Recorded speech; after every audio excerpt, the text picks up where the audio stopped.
Hello everyone, and welcome to another update of Little Moments Ranch and Redneck Aquaponics.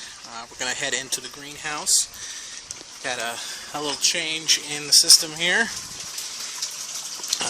Most of the plants have been turned over to different plants. We've got green beans here, 2 weeks old and already doing phenomenal. Some tomatoes have been added. There's a few. These guys are kind of in limbo right now. Some cucumber back there. I don't know if you can see those little pots. Let's see if I can swing around and give you a better view. That's easier. Those are syringe cases that I have been collecting. They are normally recycled and tossed out. Kind of a light. I've been in here a lot lately. So this is what it would look like. It's basically just a syringe case, and I drilled a series of holes all over it and filled most of it with aquarium rock, which is just a really small pebble-like rock, and then I put the plants in there and stuck it down into the grow bed there. It's an attempt at trying to control things a little bit. We'll see if it works out or not. So this is the new edition. It's still in a little bit raw stages. I've kind of run out of time today, but I thought I'd update here. So there used to be a float bed here, which I have removed, and the feed for it has been elongated and brought over to a larger float bed up here top here. As you can see, I've just moved over everything that was there. The basil and the Swiss chard for now. And I actually set it up so that it could become an ebb and flow bed very easily. Basically what I did is set up the standpipe and everything, and just didn't put the bell siphon over top of it. That's just there to, if the plant, butts up against it, it's not going to cover the standpipe and flood out the system, which would obviously be extremely bad. So, in the meantime, I have just moved one bass, the only bass I have currently, over here. He has already eaten for me. I put some goldfish in there, and they are completely gone. So this basically just constantly spills down, doesn't stop, and there's a decent flow there coming out. And then down here, these are kind of a weird fitting. It's like a 2 1/4 almost, non-standard fitting. So what I did is I used these rubber couplings and made a fitting, and then I used a standard 2-inch pipe, which, because of the rubber coupling, I have added a little pillar, as you can see there, and then there, because it just put too much stress, the weight of the water in the pipe on it. So I considered putting it straight down elbow and drilling into the ground, which may happen in the future, but right now this is how it's going to be. So this tank is slightly higher by about 1 1/4 inches than this tank. So the water is flowing there, through there, down, and then because the tank is a little bit higher, it's a little better flow moving this direction. That's why this tank has a little bit less water than this tank with the lips where the height's at, because I couldn't interfere with my bell siphon over here for obvious reasons. I don't think you can see anybody in here at the moment, but the cats are all hanging out at the back there. They're real pretty pissed off at me right now for getting in there and messing around earlier.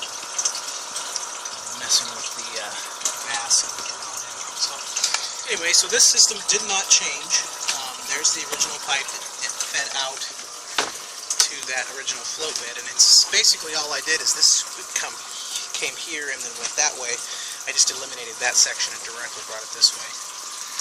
And I did eliminate my curtains. I don't remember I had that pipe with the holes drilled in it, about that much, so a little water went down. I eliminated that because I'm trying to force a roundabout flow here.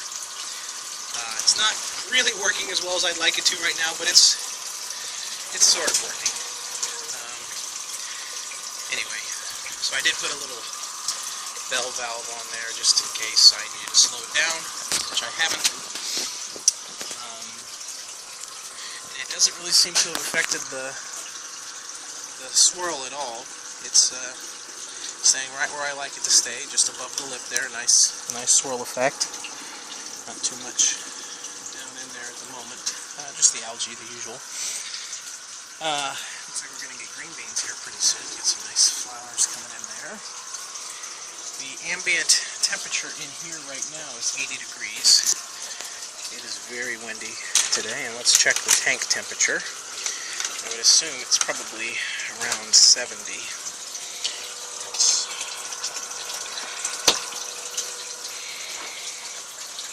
I don't know if you guys can see that, but it is at 70 degrees.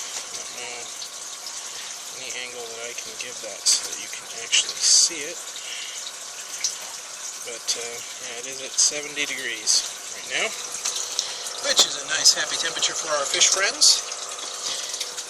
We're going to experiment with levels of feeding because, to be honest with you, 100 goldfish is a lot of money to be spending on a weekly basis. It's $26 a week, which is 100 something bucks a month, with tax varying and things like that, depending on where I buy it.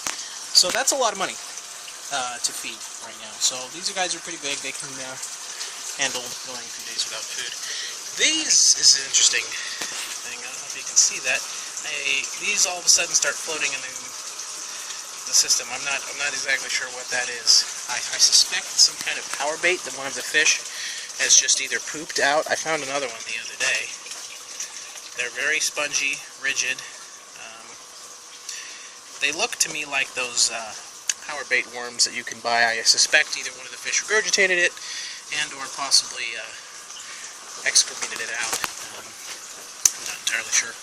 The reason I chose to put the bass, by the way, in this system here is because it's brighter, and the catfish just do not like that bright light. So I moved him over here, and I hope I will be having some bass coming my way here in the next couple of weeks that we'll be able to go in here with him. Anyway, that's the updates to the system. I will be building a shelf. Here's the wood. As you can see, I haven't gotten to it. Similar to that for this one. Will I be building a door at this point? I'm not sure. Having the greenhouse kind of protects it significantly from outside external animals. So I haven't really decided yet if I'm going to put a door on this one or not. But anyway, that's the system. That's where we're at. New float bed that can be turned to an ebb and flow should I need to, which the system would easily be able to handle. And we'll see. Anyway, thank you very much for watching, and it will be a great day.